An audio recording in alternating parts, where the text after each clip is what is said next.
Hello friends, good morning. આજે આપણે active passive પેટર્નના પ્રશ્નાર્થ વાક્યો એટલે કે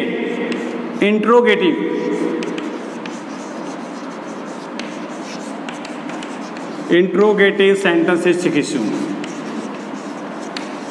કેવા વાક્યો? ઇન્ટ્રોગેટિવ સેન્ટેન્સીસ શીખીશું. પ્રશ્નાર્થ વાક્યમાં બે પ્રકારના પ્રશ્નાર્થ આવશે ઇન્ટ્રોગેટિવમાં. તો પહેલો પ્રકાર છે એ ટુ બી વા. આજના લેક્ચરમાં આપણે આ ટુ બી વા પ્રશ્નાર્થ વાક્યોને શીખીશું મિત્રો. હવે સૌપ્રથમ ટુ બી વા પ્રશ્નાર્થ વાક્યોને શીખવા માટે તમારે એક જ પેસિવ પેટર્ન યાદ રાખવાની. બધા જ વાક્યો માટે એક જ કોમન પેસિવ પેટર્ન છે. તો ધ્યાન આપો. સૌથી પહેલા ટુ બી, સૌથી પહેલા કોને સ્થાન આપીશું મિત્રો? ટુ બીને. ત્યારબાદ ઓબ્જેક્ટ, ત્યારબાદ પીપી, ત્યારબાદ સબ્જેક્ટ, બાય, સબ્જેક્ટ, અધરવાઇઝ.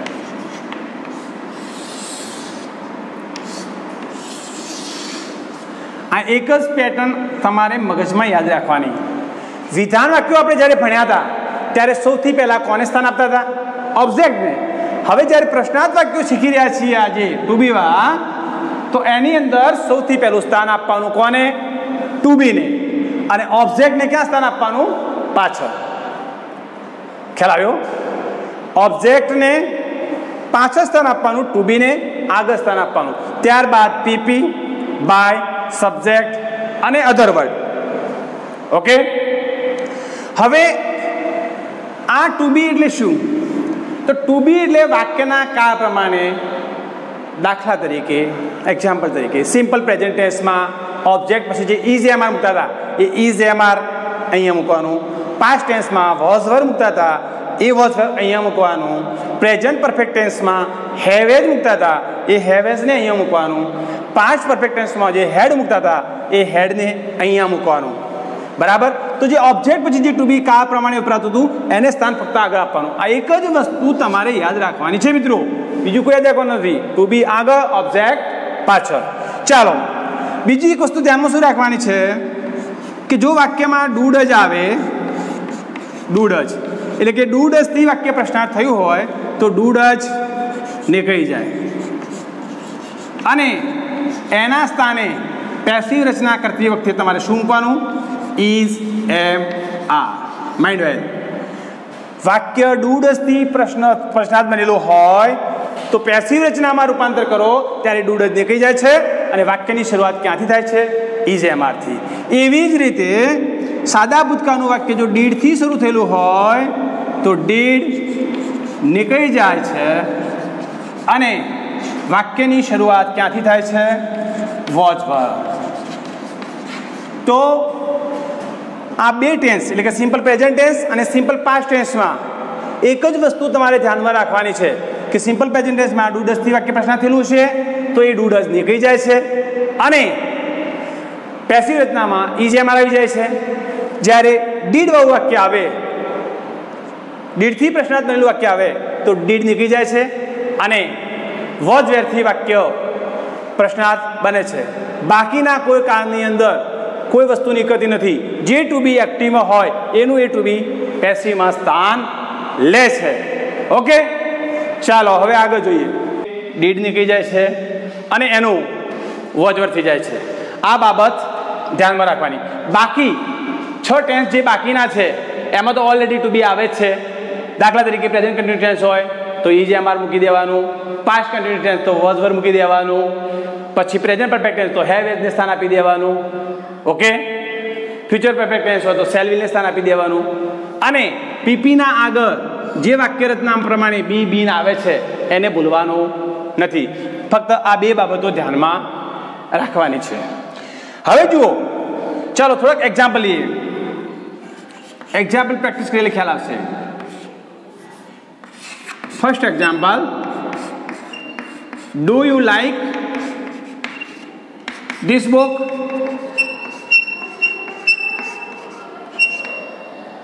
સૌથી પહેલા ડુ ડઝ આવે એટલે સિમ્પલ પ્રેઝન્ટ ટેન્સ, ડીડ આવે તો સિમ્પલ પાસ્ટ ટેન્સ, એ તો ખ્યાલ આવી જાય. જો આપ સિમ્પલ પ્રેઝન્ટ ટેન્સનું સેન્ટેન્સ છે. ચલો સેન્ટેન્સને પહેલા ઓળખી બતાવો. તો યુ એ શું છે? સબ્જેક્ટ છે. લાઈક એ શું છે? વર્બ. શું ગમે છે? તો ધીસ બુક. તો ધીસ બુક એ ઓબ્જેક્ટ છે. હવે ધીસ બુકને આગળ લાવો, ધ્યાન આપજો. ધીસ બુક, ધીસ બુક આવી ગયું આગળ. હવે આ ઓબ્જેક્ટ પછી જે ટુ બી અહીંયા મૂકતા હતા, ઓબ્જેક્ટ પછી જે વિધાનમાં સ્થાન આપતા હતા, એની જગ્યાએ પ્રશ્નાર્થનું એ સ્થાન કયું આપી દેવાનું? આગળ. તો આ ધીસ બુક છે, તો ધીસ બુક સાથે શું આવશે? ઇઝ. શું આવશે? ઇઝ. Is this book. હવે પીપી મૂકી દો. Liked by. કોણ છે કરતા? You. Is this book liked by you. તો આ વાત યાદ રાખવાની. આવું ડુ ડઝથી પ્રશ્નાર્થ શરૂ થયેલું હોય તો એનું પેસિવમાં ફેરવો ત્યારે ઇઝ એમઆરથી સ્ટાર્ટ કરવાનું. ડુ ડઝને કઈ જાય છે. એક્ઝામ્પલમાં ખ્યાલ આવી જ ગયો છે મિત્રો. ચાલો નેક્સ્ટ એક્ઝામ્પલ તમને કરાવું. ડીડ વાળું એક. ચલો next example. Did. Did they play cricket yesterday?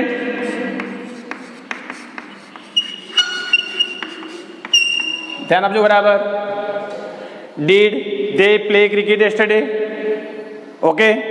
Now identify the sentence. They શું છે મિત્રો? સબ્જેક્ટ. પ્લે શું છે? વર્બ. ક્રિકેટ શું છે? ઓબ્જેક્ટ. અને yesterday શું છે? અધર વર્ડ. ઓકે. હવે આ વાક્યને ક્યાંથી સ્ટાર્ટ કરીશું? તો ઓબ્જેક્ટને લાવીશું આગળ. તો ક્રિકેટ મૂકી દો. ચલો ક્રિકેટ મૂકાઈ ગયું. વાક્ય પ્રશ્નાર્થ છે તો ટુ બી ને સ્થાન અહીંયા આપવાનું છે ના અહીંયા. વિધાન હોત તો અહીંયા, પ્રશ્નાર્થ હોત તો ટુ બી ને ઓબ્જેક્ટની આગળ. ચાલો તો વાક્ય પાસ્ટ ટેન્સનું છે, ડીડ છે તો ડીડ હોય તો શું મૂકવાનું? પેસિવ રચનામાં વોચ વર્બ. ક્રિકેટ છે, ક્રિકેટ સાથે શું આવશે મિત્રો? વોચ. સરસ. Watch cricket PP played by them yesterday. બરાબર જોઈ લો. જે ઓબ્જેક્ટ પછી આપણે ટુ બી વાપરતા હતા એની જગ્યાએ ટુ બી ક્યાં આવી ગયું છે? આગળ. ઓકે. તો watch cricket played by them yesterday. તો આ રીતે સેન્ટેન્સ ડુ ડઝથી શરૂ થયું હોય તો ઇઝ એમઆર વાપરવાનું પેસિવમાં. ડીડ હોય તો ડીડ નીકળી જાય, વોચ વર્બ આવે. ચાલો હવે simple present tense, simple past ટેન્સના સેન્ટેન્સ થઈ ગયા. હવે આગળ વધારીએ. સિમ્પલ ફ્યુચર ટેન્સનું પણ એક એક્ઝામ્પલ લઈએ.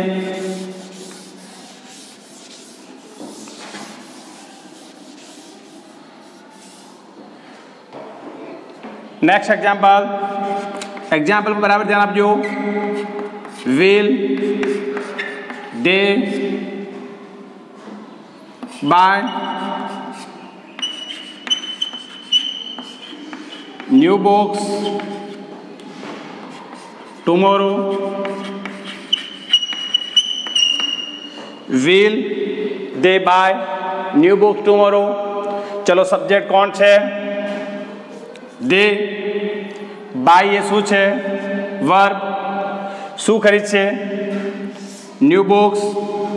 આ ઓબ્જેક્ટ છે. અને ટુમોરો એ શું છે મિત્રો? અધર વર્ડ છે. બરાબર.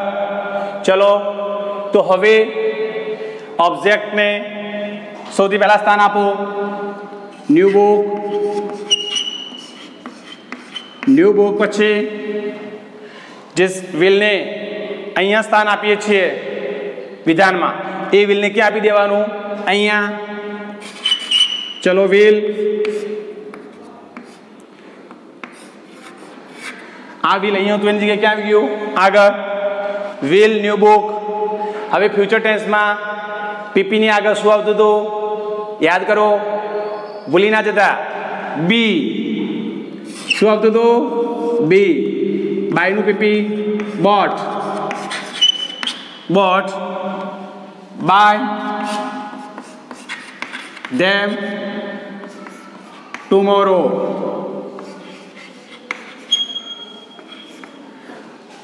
હવે વિધાનમાં અને પ્રશ્નાર્થમાં શું ફેર છે? ફક્ત ન્યૂ બુકના પછી જે ટુ બી વ્હીલ ભવિષ્યકાળ માટે અહીંયા મૂકતા હતા એને ક્યાં મૂકવાનું? આગળ. એટલે ટૂંકમાં તમારે એક જ લીટીમાં પ્રશ્નાર્થ વાક્યની વાક્યરચના યાદ રાખી દેવાની કે ઓબ્જેક્ટ પછી જે ટુ બી આવે છે એ ટુ બી ક્યાં સ્થાન લે છે? આગળ. પરંતુ ઘણા વિદ્યાર્થી શું કરે છે? વ્હીલને આગળ મૂકે પણ આ બી મૂકવાનું ભૂલી જાય, કારણ કે ડાયરેક્ટ પીપી યાદ રાખે.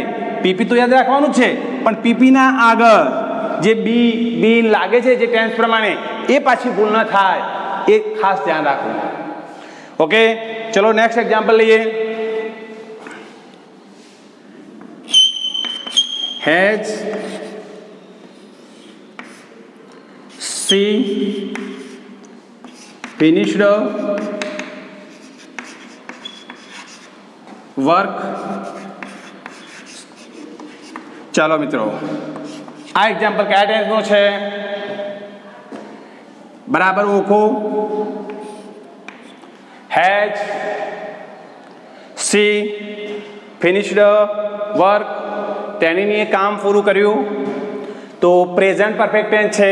હેવ એચ પીપી આવી, હેવ એચ પીપી આવે એટલે પ્રેઝન્ટ પરફેક્ટ ટેન્સ. બરાબર. ચાલો હવે સૌથી પહેલા ઓળખી કાઢો. સબ્જેક્ટ ફિનિશ્ડ એટલે વર્બ અને શું પૂરું કર્યું? ઓબ્જેક્ટ. ક્લિયર. હવે ઓબ્જેક્ટને આગળ મૂકો. ચલો ઓબ્જેક્ટ મુકાઈ ગયું. પ્રેઝન્ટ પરફેક્ટ ટેન્સમાં ઓબ્જેક્ટ પ્રમાણે હેવ એજ વપરાય છે, પરંતુ વાક્ય પ્રશ્નાર્થ છે તો હેવ એજને ક્યાં સ્થાન આપવાનું? આગળ. હેઝ વર્ક તો ટુ બી આવી ગયું, ઓબ્જેક્ટ આવી ગયું. હવે પીપી મૂકવાનું છે પણ પીપી પહેલા જેમ ફ્યુચર ટેન્સની અંદર બી વપરાય છે એમ પ્રેઝન્ટ પરફેક્ટ ટેન્સમાં શું મૂકવું પડશે? બીન. હા, સરસ. શું મૂકવું પડશે? બીન. ત્યારબાદ પીપી બાય. કોણ છે સબ્જેક્ટ? સી. તો બાય હા. મિત્રો, ઓબ્જેક્ટ પછી જે ટુ બી વપરાય છે અહીંયા વિધાનમાં એ ટુ બીને ખાલી ક્યાં મૂકવાનું છે? આગળ. ખ્યાલ આવે છે? એક જ લીટીમાં બધી જ ટુ બીની પેસિવ પેટર્નો તમારા મગજમાં બેસી જવી જોઈએ. જો ટુ બીની પેસિવ પેટર્ન આવડી જશે એટલે પછી સીધા ડબલ્યુ જેવા પ્રશ્ન પણ આપણે આગળ શીખવાના છીએ. તો બરાબર ધ્યાન આપો કે પેસિવ રચનામાં ફેરવતી વખતે પ્રશ્નાર્થ વાક્યનું પ્રશ્નાર્થ વાક્ય જ રહે છે, વિધાન બનતું નથી. આ ભૂલ ક્યારે થવી જોઈએ નહીં. બીજી ધ્યાન શું રાખવાનું? ઓબ્જેક્ટના આગળ ટુ બી વાપરી દેવાનું. ઓબ્જેક્ટના આગળ ટુ બી વાપર્યા પછી પીપી મૂકતા પહેલા યાદ કરવાનું કે પીપીની આગળ બી, બીન, બીંગ એવું કંઈ લાગતું તો નથી ને પ્રત્યય, તો એને ધ્યાનમાં રાખવાનો. ચાલો નેક્સ્ટ એક્ઝામ્પલ તમને કરી બતાવું જોઈએ, એક બે, એટલે થોડો ખ્યાલ આવી જાય.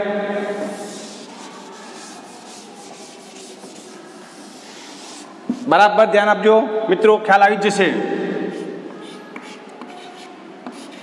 Is he reading story book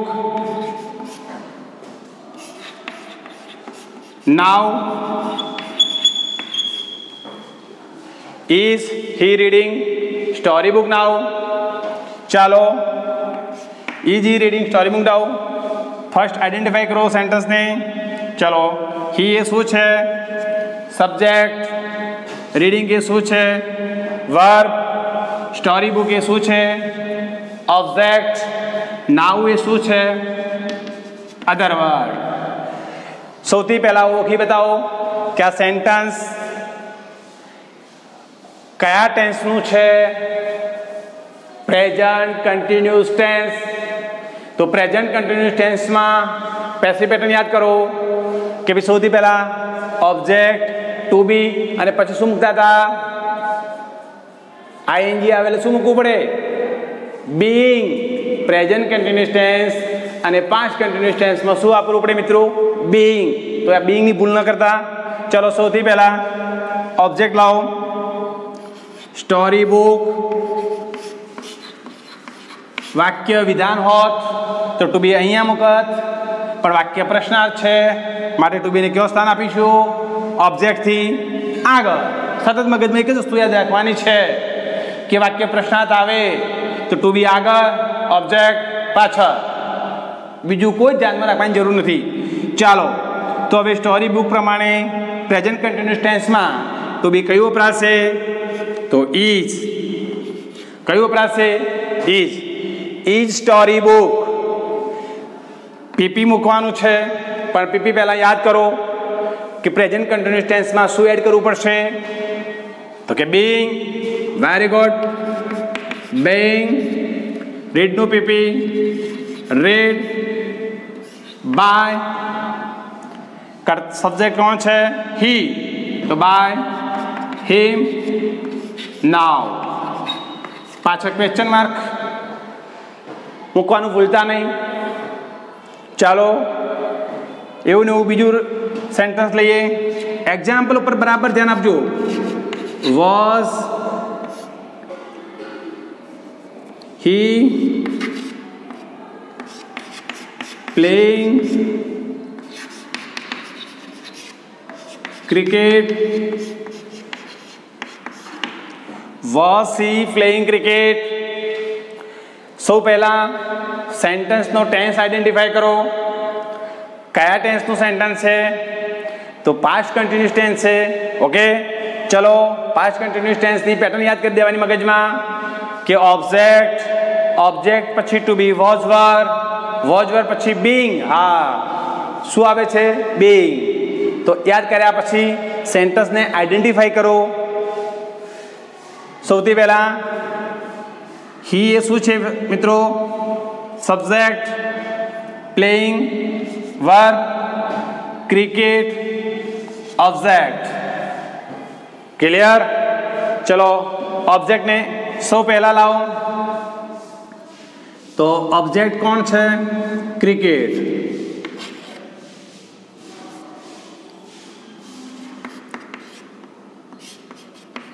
ચલો ક્રિકેટ મુકાઈ ગયું. વાક્ય કેવું છે? વાક્ય કેવું છે? પ્રશ્નાર્થ. વાક્ય કેવું છે? પ્રશ્નાર્થ. તો ક્રિકેટ પ્રમાણે પાસ્ટ કન્ટિન્યુઅસ ટેન્સનું સેન્ટન્સ હોય એટલે ટુ બી કયું વપરાય? Was word. તો ક્રિકેટના આગળ કોને સ્થાન આપીશું? વોઝ. Was cricket. હવે પ્લેઇંગ છે તો શું એડ કરવું પડશે? બીઇંગ. શું એડ કરવું પડશે? બીઇંગ. આ પીપીના પહેલા બી, બીન, બીઇંગ આ વસ્તુ ન ભૂલ થાય. બરાબર? તો વોઝ ક્રિકેટ બીઇંગ.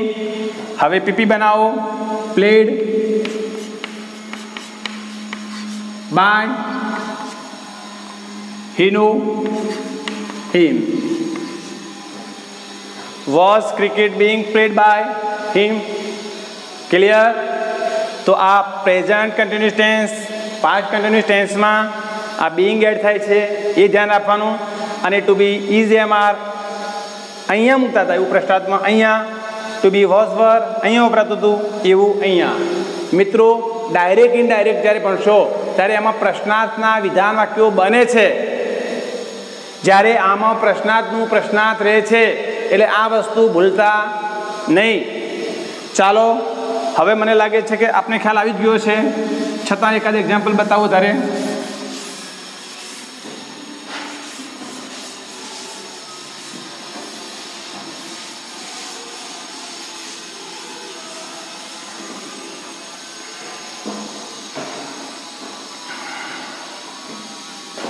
चलो एक एग्जाम्पल ले लिए, have you done your work, have you done your work, શું તમે તમારું કામ કર્યું? ધ્યાન આપીશું. કયા ટેન્સનું સેન્ટેન્સ છે? પ્રેઝન્ટ પરફેક્ટ ટેન્સ, પૂર્ણ વર્તમાનકાળનું વાક્ય છે. બરાબર. તો હવે આ પૂર્ણ વર્તમાનકાળના વાક્યને પેસિવમાં ફેરવતી વખતે શું ઉમેરવું પડે છે? ઓબ્જેક્ટ પ્લસ હેવેજ પ્લસ, યાદ કરો, બીન. શું ઉમેરવું પડે છે? બીન. ઓકે, ચાલો now identify the sentence. First identify the subject. Subject કોણ છે? You. Okay, verb done, object your work. Your વર્કને સૌપ્રથમ સ્થાન આપો. Your work. હવે ખાસ ધ્યાન આપજો, અહીંયા યુ હતો સબ્જેક્ટ તરીકે એટલે હેવ વપરાણું, પણ અહીંયા યોર વર્ક છે તો શું વપરાશે? હેઝ. શું વપરાશે? Has. Has your work been done? Has your work been done by. Subject તરીકે નામ હોય તો નામ મૂકવું. Rules number 1. રૂલ્સ નંબર 1ની અંદર આપણે ભણી ગયા છીએ. ફરિયાદ કરો કે સબ્જેક્ટ તરીકે નામ હોય તો નામ મૂકવું, સબ્જેક્ટ તરીકે સર્વનામ હોય તો એનો ઓબ્જેક્ટમાં કન્વર્ટ કરીને મૂકવું. તો અહીંયા સબ્જેક્ટ તરીકે યુ છે તો યુનો ઓબ્જેક્ટ પણ યુઝ થાય છે. તો has your work been done by you. તો મિત્રો હવે તમને મોટાભાગના પ્રશ્નાર્થ વાક્ય, ટુ બી વાળા પ્રશ્નાર્થ વાક્યોમાં ખ્યાલ આવી જ ગયો છે. છતાં ફરી એકવાર તમને યાદ કરાવી લઉં કે ટુ બી વાળા પ્રશ્નાર્થ વાક્ય માટે ફક્ત એક જ પેસિવ પેટર્ન તમારે મગજમાં રાખવાની છે. એક જ પેસિવ પેટર્ન, અને એ પેસિવ પેટર્ન પ્રમાણે વાક્યના કાળ પ્રમાણે ટુ બી, જેમ કે આપણે પૂર્ણ વર્તમાનકાળ હતો તો હેવ જ વાપર્યું. અગાઉ ચાલુ વર્તમાનકાળના વાક્યો આપણે કર્યા તો ઇઝ એમઆર વાપરતા હતા. પાસ્ટ કન્ટિન્યુઅસ ટેન્સ એટલે કે ચાલુ ભૂતકાળના વાક્યો કરતા ત્યારે વોઝ વર્બ વાપર્યું હતું. બરાબર. સિમ્પલ પ્રેઝન્ટ ટેન્સમાં ડુડ જ આવતું હતું તો ડુડ જ નીકળી જતું હતું, અને ઇઝ એમઆર આવતું હતું. ડીડ આવે તો ડીડ નીકળી જાય, વોઝ વર્બ આવે છે. બરાબર. તો ડુડ નું ઇઝ એમઆર, ડીડનું વોઝ વર્બ, આ બેને બાદ કરતો બાકી વાક્યમાં જે હોય ટુ બી એનું એ જ ટુ બી. પણ આ ટુ બી સબ્જેક્ટ પ્રમાણે વપરાયું છે, આપણે ટુ બી ઓબ્જેક્ટ પ્રમાણે વાપરવાનું છે. એટલે એક જ વસ્તુ મગજમાં ક્લિયર રહેવી જોઈએ. અને બીજી વસ્તુ કઈ ધ્યાનમાં રાખવાની છે કે પીપીના આગળ શું મૂકવાનું છે એ ધ્યાન આપવાનું છે. મિત્રો પીપીની આગળ શું મૂકવાનું છે એ વસ્તુનું પણ તમારે ધ્યાન રાખવાનું છે. કે સિમ્પલ પ્રેઝન્ટ ટેન્સ હોય, 1 મિનિટ તમે તમારી પેસિવ પેટર્નનો ચોપડો ખુલ્લો રાખીને બેસો, હું બોલું સાંભળી લો. સિમ્પલ પ્રેઝન્ટ ટેન્સનું સેન્ટેન્સ આવશે તો પીપીની આગળ કશું જ મૂકવું પડશે નહીં. સિમ્પલ પાસ્ટ ટેન્સનું આવશે તો પણ પીપીની આગળ કશું મૂકવું પડશે નહીં. આ બંને ટેન્સમાં કશું મૂકવું પડતું નથી, પણ યાદ શું રાખવાનું છે કે ડુડ જેવું વાક્ય હોય તો ઈ જ એમઆર મૂકવું પડે છે, અને ડીડ હોય તો વોઝ વર્બ. આ વસ્તુ ધ્યાનમાં રાખવાની. ત્યારબાદ ફ્યુચર ટેન્સ આવશે તો શેલ વિલ આગળ સ્થાન તો લે છે, પણ અહીંયા શું મૂકવું પડે છે? બી. તમારા ટેક્સ્ટ બુકમાં જે નોંધેલો છે એ ચોપડાની અંદર સતત જોતા રહો. શું મૂકવું પડે છે? બી. તો ફ્યુચર ટેન્સનું સેન્ટેન્સ આવે તો બી મૂકવું પડે. એમ જેમ જેમ ટેન્સ બદલાય, પ્રેઝન્ટ પરફેક્ટ ટેન્સ આવે તો બીન મૂકવા પડે, પાસ્ટ પરફેક્ટ ટેન્સ આવે તો પણ બીન મૂકવા પડે, કન્ટિન્યુઅસ ટેન્સ આવે તો બીઇંગ મૂકવું પડે. બરાબર. આમ ટેન્સ પ્રમાણે પીપીની આગળ જેને સ્થાન આપવું હોય, જે આવતું હોય એને આપણે સ્થાન આપવું પડે. બરાબર. તો આ વસ્તુને તમારે બરાબર ધ્યાનમાં રાખવાની, અને ફક્ત ટુ બી આગળ, ઓબ્જેક્ટ પાછળ, અને આ વસ્તુને ધ્યાનમાં રાખવાની. મને આશા છે કે તમને બધાને ટુબીવાળા પ્રશ્નાર્થ વાક્યોની પેશી રચના 100% ફાવી ગઈ છે. હવે આપણા નેક્સ્ટ પાર્ટ નંબર 5માં એટલે કે આના પછીના લેક્ચરમાં હું તમને WHO પ્રશ્નાર્થ વાક્યોની પેશી રચના શીખવવાનો છું. તો આટલા સુધીનું કામ કમ્પ્લીટ કરી રાખજો અને નેક્સ્ટ